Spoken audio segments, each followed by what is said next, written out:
Nag-grocery naman nga pala ako mga kulot. Wala na rin kasi akong stock sa bahay. At tara, samahan nyo ako. At nang makita nyo kung anong itsura ng bilihan dito, let's go!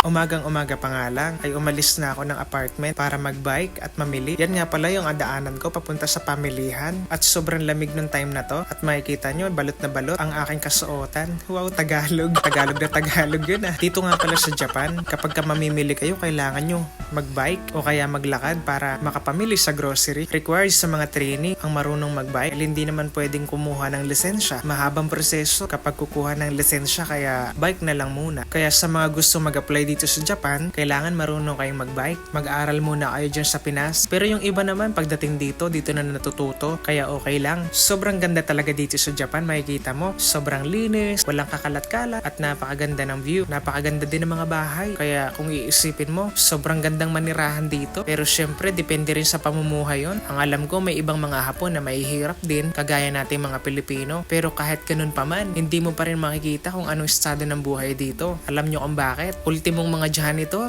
hindi mo makikita sa kanila na ganun lang yung pamumuhay nila. Alam nyo kung bakit? Dahil may sarili-sarili silang mga sasakyan. Hindi lang sasakyan, naka 4 wheels pa. O saan ka pa? Afford kasi nilang bumili, kaya walang problema kahit bumili ka ng 4 wheels. Bihira ka nga makakita dito ng mga nakamotorsiklo. Talagang dito, moroon naka 4 wheels. Kaya masasabi mong napaka-unlad ng Japan.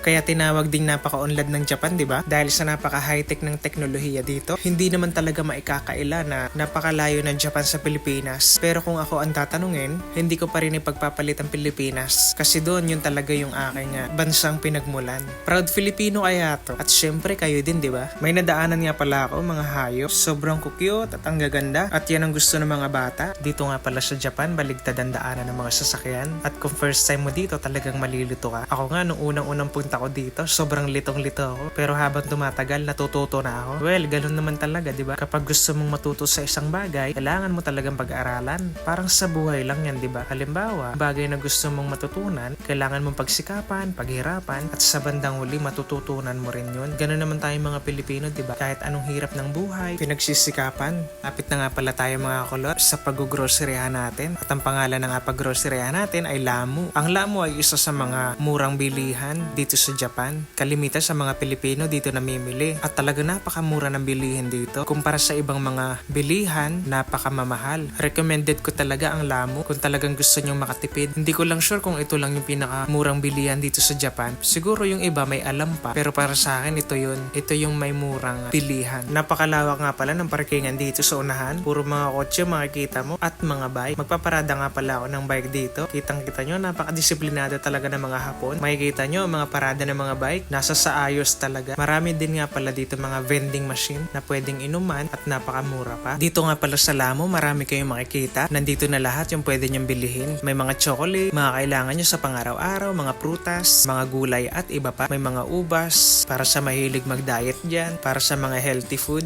Maraming yan dito. Sa ilang taon kong pagtatrabaho dito lang talaga ako nag-grocery. Alam nyo ba, 1 oras at kalahati ang pagpunta dito mula sa apartment at magbabike ka lang. Ganun talaga, kailangan natin magtiyaga. Itong saging na to galing pa ng Pilipinas at nagkakahalaga ito ng 138 yen. At kung i-convert mo ito sa peso, kakahalaga ng 50 pesos. Mga ilang piraso din yun at mura na yun. Madami din palang mga gulay dito, mga pechay, broccoli, at marami pang iba. Ako yung tipong tao na mahilig din sa gulay, kaya lagi akong kumakain ito. Alam nyo ba kung anong hilig kong mga luto? Matik na yan, syempre adobo, sinigang, at yun lang talagang alam kong lutuin. Nagluluto man ako ng iba, chop suey, sa gulay, lahok ng karne, ganyan. Minsan naggagata din ako, pero kalimitan gisa, tapos adobo, ganyan. Mahirap kasi pagsabayan kapag katapos ng trabaho, magluluto ka pa. Minsan nga nag-iitlog na lang ako, tapos noodles, solve na yun. Ay, buhay OFW nga naman talaga, no? Meron din pala mga pinya dito, tapos kiwi, at marami pang iba. Galing no, ng Japan, tinatangkilik din ang ibang produkto ng mga ibang bansa. Kagaya na lang ng Pilipinas. Kaya magugulat ka na lang kapag nakita mo yung produkto, kagaya ng saging, nakalagay doon yung pangalan ng Pilipinas. Wala lang, nakakatuwa kasi tinatangkilik ng mga Hapon yun. Madami din pala mga frozen food dito, kagaya Gaya ng mga octopus, ganyan, mga salmon, iba't ibang mga produkto na galing sa ibang bansa. Madami mga isda din dito, pero ang kaibahan nakabalot na sila. Hindi kagaya sa Pilipinas na mga maraming palengke, mga fresh na fresh. Dito nakalagay na sa mga styro at bibilihin mo na lang. Napakalawak nga pala nung lamo na to at talagang mahihilo ka sa laki. At sa dami ng produkto na binibenta dito, hindi ko na nga pala napakita yung mga pinamili ko. Mga gulay, kunting isda, karne, yun lang naman yung binili ko. Kapag nga pala nakabike kayo, kailangan nyo ikarton yung mga pinamili nyo para maisakay nyo sa hulihan ng bike nyo. At yun ang pinakamadali para hindi kayo mahirapan. Ganyan ang mga ginagawa ng mga trainee dito sa Japan. Kailangan natin tumiskarte para madala natin ng maayos ang mga pinamili natin sa apartment. After ko nga mag-grocery ay umuwi na ako. Ganitong tanawin nga pala yung matatanaw nyo kapag pumunta kayo dito. Ang daming mga puno, malawak na palayan. Makikita nyo talaga mga sementado na ang mga daan. Hindi nyo akalain, probinsya to. At dito din maraming mga lumang bahay. Dito sa lugar namin, kitang-kita yung daanan ng Shinkansen o bullet train. Ang galing no? Dito sa Japan, napakabilis ng mga transportasyon, ganyan. Kapag gusto mo pumunta sa Tokyo, napakabilis. Ilang oras nga lang yung babiyahihin mo, ay nandun ka na. Kaya hindi ka mamamroblema. Nasa Hiroshima nga pala ako at kilalang kilala din ang lugar ko. At kung matatandaan nyo, ang World War II, isa ito sa pinasabog ng Amerika. Kaya napaka-historical na lugar na to. Wow, saan mo nakuha yung historical na yan? Pero totoo yun, sinabi ko mga kakulot. Kahit mag-research pa kayo. Maraming pasyalan dito, lalo na sa Hiroshima City. Doon talaga makikita nyo kung ano ang itsura na nangyari ng World War II. Makikita nyo din doon yung sira-sirang simbahan. At kapag nakapasok kayo sa museo, makikita nyo kung ano nangyari sa mga tao noon. Bumili nga rin pala ako ng bigas dito mga kakulot at nagkakahalaga ito ng 1,300 yen. Kung i-convert natin sa Philippine money, kulang-kulang 500 pesos.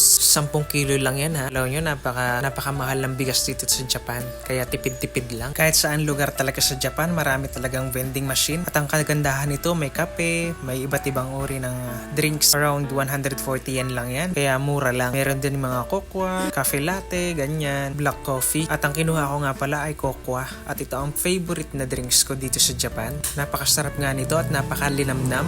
At mura lang ito. Hot kokwa nga pala yung kinuha ko kasi medyo malamig yung time na to. At ang sarap inumin habang pinagmamasda na magandang tanawin. Mga kakulot, kung nakaabot kayo sa dulo ng video na to, please paki-comment naman kung saang lugar kayo para malaman ko kung saang lugar na nakarating ang video na to. Maraming salamat sa inyo mga kakulot sa walang sawang pagsuporta nyo sa akin. Please follow and like and share para mas marami pong makapanood ng video natin at samahan nyo pa rin ako sa susunod na vlog ko. Hanggang sa muli mga kakulot, bye bye!